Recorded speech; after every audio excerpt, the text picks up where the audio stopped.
there's now nobody that we know in Gaza or who is still in contact from Gaza that I know of who hasn't lost multiple and very often dozens of family members. Entire families are being wiped out, whole generation after generation, because Israel is deliberately targeting civilian homes in this massacre, in this revenge campaign. The final estimate was a range within a certain margin of error. It was 194,000 to 514,000 plus. That included direct and indirect murder by Israel. And, that's like a quarter of the population on the upper end of that. This is, as every authority has said in the past 2 weeks, a crime against humanity. This is what the Nazis did to people. They cut off their food and water in the ghettos. They subjected them to disease, which is what Israel is doing now, deliberately, knowingly subjecting people to disease. If this is not a genocide, if this is not a Holocaust, then nothing is. Hello everyone, and welcome to episode 14 of this Ziontology series. You've just heard the voice of Palestinian-American writer and human rights activist Susan Abelhauer, claiming that the number of people killed in Gaza is at least 194,000 and may exceed 500,000. This is the destruction that director of the Electronic Intifada, Ali Abunimah, refers to as a Holocaust. With the ceasefire in place, families are returning to a wasteland. Gaza is now uninhabitable. A further 300,000 to 500,000 people are believed to have, essentially, been ethnically cleansed from the land. Yet, didn't Zionism start out with high moral ideals? Didn't the movement's godfather, Theodor Herzl, write that? Quote, "When we occupy the land, we shall bring immediate benefits to the state that receives us." And, "It goes without saying that we shall respectfully tolerate persons of other faiths and protect their property, their honour, and their freedom with the harshest means of coercion. This is another area in which we shall set the entire world a wonderful example." End quote. Herzl was far from alone in his optimism. In the same era, Marxist Zionist Dov Ber-Barachev described the charge that Zionists wished to oppress and expel the Arabs from Palestine as odious. He contended that Jewish immigration would bring progressive methods of labour, a higher standard of living, and a higher scale of wages to all Palestine's inhabitants. As the surviving residents of Gaza return home to discover just how much their standard of living has been improved, we might ask where exactly things went wrong. The first place to look is, of course, the foundations. I've covered this previously, so I'll just briefly mention it here. For Herzl, the natives were to be gently expropriated off their land. Barachev believes that Palestinian Arabs would simply assimilate economically and culturally to the Jews. The 19th century European colonialist mindset is, I would contend, the foundational rot Zionism is built upon. This attitude, with its unwillingness to recognise the people of Palestine as attached to their land, traditions and customs, was how Zionists squared their colonialist project with their ethics. Whether they were lying to themselves or not, they believed in a soft form of colonialism that wouldn't ultimately turn them into monsters. Up until the 1930s, Zionists in Palestine engaged in a policy of Havlagah, the Hebrew word for restraint. This essentially meant to abstain from retaliatory violence and collective punishment. Only the guilty could be held responsible for their crimes. There was some level of retaliatory violence after the riots of 1920 and 29, with Arab men being lynched and, in some cases, whole families murdered. But this was an aberration, and not part of a top-down strategy. It was also condemned by Zionist leaders when it happened. There were many reasons why Havlagah was adopted. I would not ignore that the purely moral one was genuinely felt. Some Zionists were wise enough to understand that adopting indiscriminate violence would blacken their souls. Burl Katznelson, one of the founders of Labour Zionism, spoke of the need to live in Palestine with a clean conscience, and said that, quote, "The meaning of restraint is, let our arms be pure. We study arms, we bear arms, we face those that rise up against us, but we don't want our arms to be stained with the blood of the innocent." End quote. More practical considerations also held sway. Zionists were a minority in Palestine, constituting just 10% of the population during the 1920 riots. Picking a fight with the majority Arabs would have gone badly. Any act of violence could have led to an unending and escalating blood feud. Zionists also did not want to lose favour with their British benefactors, on whom they were totally dependent. Their movement was nowhere near as powerful internationally as it would become, and the British could have cracked down upon them hard. Moshe Chertok, who later became Moshe Sharet, the second Prime Minister of Israel, summed up the practical considerations when he said, quote, "We are a people that aspires to become a force, and the way of a people that aspires to become a force is different from that of a people that already is a force." End quote. It is also worthy of note that Zionism could only exist at all because of the British Empire's presence in Palestine. When Palestinians would be evicted from their land to make way for European Zionist settlers, it was the implied threat of British firepower that made this possible, even if no guns were ever fired. In this sense, there was always an implied violence behind Zionism, whatever you make of the morality of that. The policy of Havlagah came under increasing strain after the Palestinian riots of 1929, when over 130 Jews were massacred in the space of just a few days.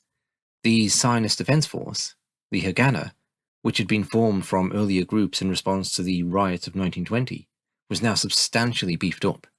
They drastically increased recruitment and began producing and importing weapons. For some Haganah members, however, this was insufficient. They broke away to form an underground group, which aimed to take the form of a national military rather than a security force. The new group was named, excuse my pronunciation, Irgun Saveh Lumi, or National Military Organization, commonly referred to just as the Irgun. They would join with members of Betar, the revisionist or right-wing youth movement. This would mean that Vladimir Jabotinsky, the leader of right-wing Zionism, would come to have great influence over and ultimately take charge of the whole organization. As I explored in episode 12, the Great Palestinian Revolt would begin in 1936 and run on until 1939, when it was broken by a brutal British military response. At no point during the revolt was there an absolutely massive slaughter of Jews on the scale of 1929, but rather the violence was simply continuous, with around 300 Jews being murdered over the 3-year period. It was this unceasing, dripping, and occasionally spiking violence that sparked furious debate within the Zionist movement regarding the policy of Havlagah. The revolt began with riots in Jaffa, in which somewhere in the region of 19 Jews were murdered. That same afternoon, a memo was published on behalf of the Tel Aviv municipality, which called on the public to refrain from irresponsible acts, and declared that the return of public security depends largely on the self-control and self-restraint of the Hebrew public. The following month, David Grun, better known as David Ben-Gurion, threatened to resign from his position as chairman of the Jewish Agency Executive in order to compel Haganah commanders to refrain from avenging the murder of 5 further Jews. The month of August averaged 1 murder of a Jew per day, including at least some children. Haaretz published an editorial reading, quote, "In the south and in the north, throughout the country, people are being butchered." End quote. Burl Katznelson, who had not wanted to be stained with the blood of the innocent, now spoke of tearfully abandoning the principle of restraint. The newspaper he edited, the Davar, wrote, quote, "If the situation deteriorates, notwithstanding all the Jewish restraint, and chaos takes hold, we should not be surprised if people become disappointed in principles and lose their patience." End quote.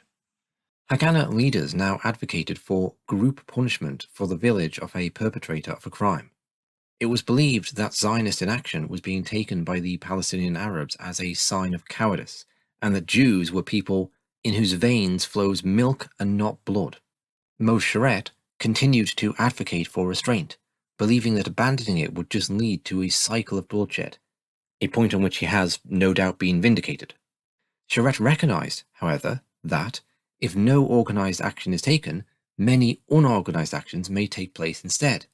He therefore supported attacks on Arab settlements, whilst insisting that no harm must come to innocent bystanders, a tall order to fulfill. The leader of the Mizrahi party acknowledged that the Jewish religion was opposed to murder and bloodshed, but looked to medieval philosopher Moses ben Maimon to claim that, quote, "Everyone who is a member of the group from which the criminal came should be considered the criminal." End quote. As I detailed in episode 9, Vladimir Jabotinsky initially deplored violence against innocents. In 1937, he reportedly told the revisionist leaders that, quote, "I see nothing heroic about shooting an Arab peasant in the back for bringing vegetables on his donkey to Tel Aviv." End quote. A year later, Jabotinsky rejected the very concept that there could be innocent victims in war, writing, quote, "There's no point in returning to the childish argument about the moral value of Havlagah. Don't you dare punish the innocent, we are told. What a superficial, hypocritical thing to say. In war, in all war, both sides are always innocent. What crime against me has the enemy soldier committed? He's a poor beggar just like me, conscripted against his will.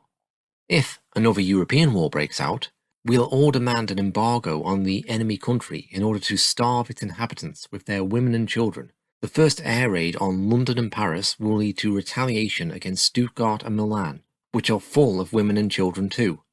Damned be every war, in every form. There's no difference between defense and attack. If you don't want to harm the innocent, you can die. If you don't want to die, shoot and don't blabber."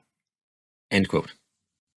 In a complete reversal of his initial moral stance, he went on to fully embrace terrorism, stating, quote, "Jews can't let themselves be seen on the roads of Palestine, but an Arab in Tel Aviv feels at home. He gets up in the morning and sets out and knocks on the Jew's door and says, 'Good morning, I've brought you some vegetables.' And nothing happens. He's not afraid of being harmed. How long can this go on? Forever? Why, under such circumstances, should the Arabs stop what they're doing? Who doesn't understand that the greatest enemy of equality for Jews is he who says that the means used by Arabs in their war against us must not be used by us against them?" End quote. In the end, Havlagah was abandoned not by consensus, but by action. The Irgun had been murdering random Palestinians throughout the revolt. Then, on the 14th of November 1937, came Black Sunday. On that day, Arab coffee houses were bombed, buses were attacked, and civilians randomly shot. By the end of the day, 10 innocent Palestinians had been murdered, with many more injured. The Irgun commemorated Black Sunday as the day of the breaking of the Havlagah. Commander David Raziel said that the operation had wiped out the shame of the policy of restraint. Of the event, Haaretz reported that, quote, "Even to people of experience, and those who have witnessed terrible things over the past years, months and weeks, yesterday in Jerusalem was a terrifying and horrible experience." End quote. Throughout the remainder of the Arab Revolt, Irgun members would routinely murder innocent Palestinians and commit frequent massacres through bombing marketplaces, buses and cinemas. Occasionally, Jews would also be killed in these attacks, as well as some Indian tourists mistaken for Arabs. Irgun operatives would sometimes disguise themselves as Arabs in order to plant explosives. They would also employ child soldiers, with one bomb that killed 4 Palestinians being thrown by a 12-year-old schoolgirl. At first, the Jewish community in Palestine refused to believe such savage attacks had been carried out by Jews. Upon confirmation, they were roundly condemned by the Jewish Agency, centre and left-wing political parties, and the press. Even prior to Black Sunday, Moshe Sharet warned that the Haganah would fight the Irgun if they did not cease their terrorist activity and attacks on innocent Arabs. He told them that they were a disgrace to the Hebrew tradition. For his efforts, he was accused of treason, and threats on his life were made. Historian Benny Morris comments that, quote, "The bombs do not appear in any way to have curtailed Arab terrorism, but they do appear to have helped persuade moderate Arabs of the need to resist Zionism and to support the rebellion." End quote. In this way they mirrored the Arab violence, which only ever succeeded in driving Jews to more extreme positions. The problem with a policy of restraint is that when it is broken by a minority, it becomes ineffective for the majority to maintain it. In spite of condemnations, the Irgun set the direction of travel for the whole Zionist project. In early 1939, David Ben-Gurion had secret special operations squads established to engage in retaliatory strikes against Arab terrorists and villagers. Haganah soldiers adopted a form of aggressive defense when they worked with the British in special night squads. In episode 12, I spoke about how brutal the British response to the revolt could be. Jewish soldiers were initiated into this, also engaging in acts of torture and summary executions. In some cases, they enacted decimation, lining up and killing 1 in every 10 men in a village in order to gain information. After the brutal Tiberias massacre, when 19 Jews were slaughtered, some Jewish soldiers were reported to have taken revenge by machine gunning villagers. Many of the collective punishment methods employed by the Israeli state to this day are a direct carryover from British colonial measures adopted during the Revolt.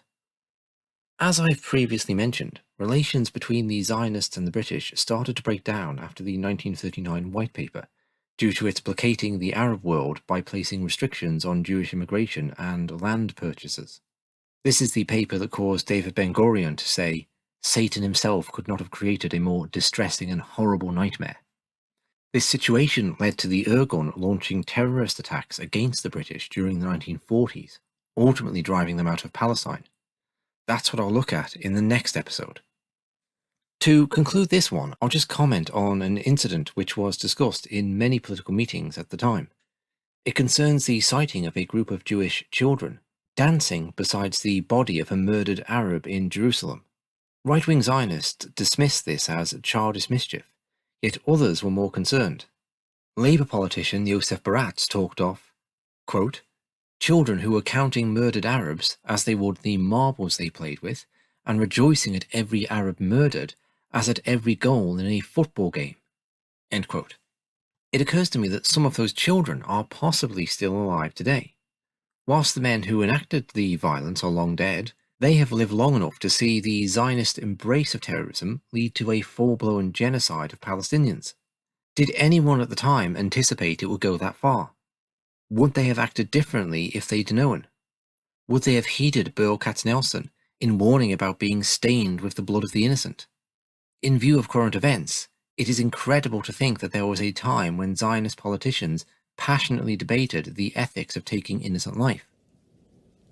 Thank you for listening. In this episode, I've drawn small amounts from a lot of different books.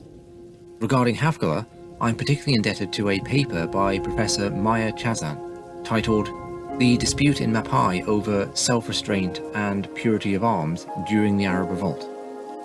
Any donations to keep the series going are very much appreciated.